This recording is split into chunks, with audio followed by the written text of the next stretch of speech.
So hello everyone, welcome back to my channel again and again তোমাদের সবাইকে। So এই দিনটা ছিল 31 মে।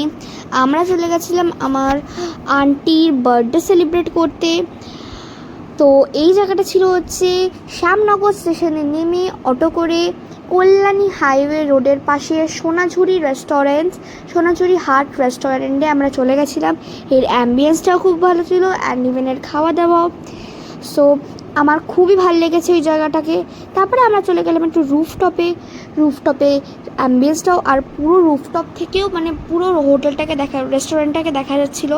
তারপরে আমি একটুখানি ফটো সেশন করছিলাম, আমার সব আন্টিরাই ফটো সেশন করছিলো।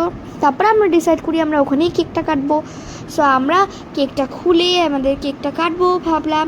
তারপরে আমরা কেকটাকে একটু সাজালাম। আর কেকটা আমরা মিয়ামত থেকে কিনেছি, আমি জানি না ওখানে তোমাদেরকে বললে কেক দেবে কি না। তারপরে আমরা কেকটাকে পুরো ডেকোরেট করে নিলাম। আর কেকটার গন্ধ শুকছিলাম ভেবো না, ওর মধ্যে একটা চেরি জেলি টাইপস অফ কিছু দেওয়া ছিল, ওটার গন্ধটাই দেখছিলাম চেরির মতন।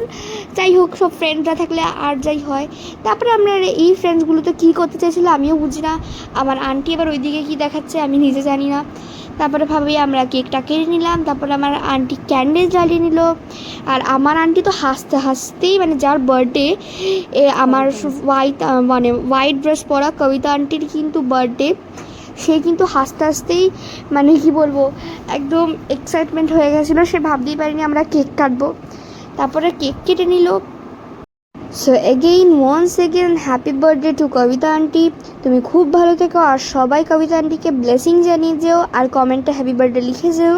তারপরে আন্টি কেক কেটে নিল। আন্টি তো হেসেই যাচ্ছে।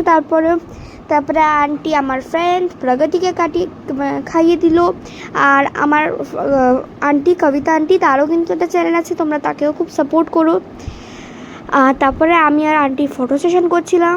তারপরে আন্টি আমাকেও কেক খাইয়ে দিল। কেকটা খেতে সত্যি খুব টেস্টি ছিল। আমি কেক খেতে অতও ভালোবাসি না, বাট মিয়ামোরের কেক হলে আমি ভালোবাসি, মানে খাই। তারপরে আমি একটু আন্টিকে কেক খাইয়ে দিলাম। তারপরে আমি আর আন্টি দুজনেই আবার একটু ফটো তুলে নিলাম। তারপরে আমরা ফ্রেন্ডসরা সবাই গল্প করছিলাম। তারপরে আন্টিরা আমার কেক কেটে নিল, মানে কেক কেটে আমাদেরকে দেবে বলে ওই জন্য কাকার কেক কাটছিল। তারপরে আমি দেখিয়ে নিলাম উপরের লাইটিংটা কিন্তু খুব সুন্দর ছিল।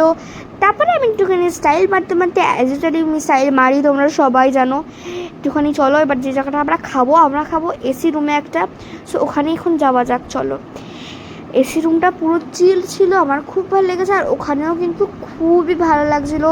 ওখানটার মানে অ্যাম্বিয়েন্সটা পুরো কী বলবো সোনাঝুরি হাটের মতনই। তারপরে আমরা অর্ডার করলাম টেংরি কাবাব, যেটা খেতেও অসাম ছিল।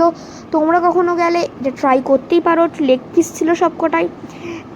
তারপরে আমরা অর্ডার করে দিলাম আমাদের মেন কোর্সে ছিল হচ্ছে বাটার নান আর দুটো চিকেনের আইটেমগুলো কী নাম আমি ভুলে গেছি, বাট ওটাও খেতে একদম দুটো চিকেনের আইটেমটা অসাম ছিল। আর ইভেন বাটার নানটাও মানে আমার খুবই ভালো লেগেছে এই দুটো আইটেম। তোমরা কখনো গেলে এই দুটো আইটেম ট্রাই করতেই পারো। তারপরে আমরা মকটেল খেয়ে নিলাম একটু, বিকজ আমরা একটু বেশি খেয়ে নিয়েছিলাম। তারপরে একটু ভাবলাম মকটেল খাওয়া যাক, তাহলে কিন্তু ভালোই লাগে বেশ। আর আমার কিন্তু কিছু খেলেই একটু মকটেল বা ড্রিঙ্কস মতলব স্প্রাইট কোল্ড ড্রিঙ্কস সব খেতে বেশি ভালো লাগে। তারপরে আমরা সবাই বেরিয়ে আসলাম। আমার আন্টিরাও সবাই হাই করে নিল একে একে। সো এটা হচ্ছে সোনাঝুরি রেস্টুরেন্ট, হাইওয়ে রোডের পাশে। তোমরাও প্লিজ কখনো না যেও, আমার খুব ভালো লেগেছে জায়গাটা। তারপরে আমরা ট্রেনে করে বাড়ি এসে গেলাম স্টেশনে। তারপর স্টেশন থেকে নেমে গেলাম ট্রেন থেকে, সবাইকে বাই করে দিলাম। তো bye, thank you for watching my video. By.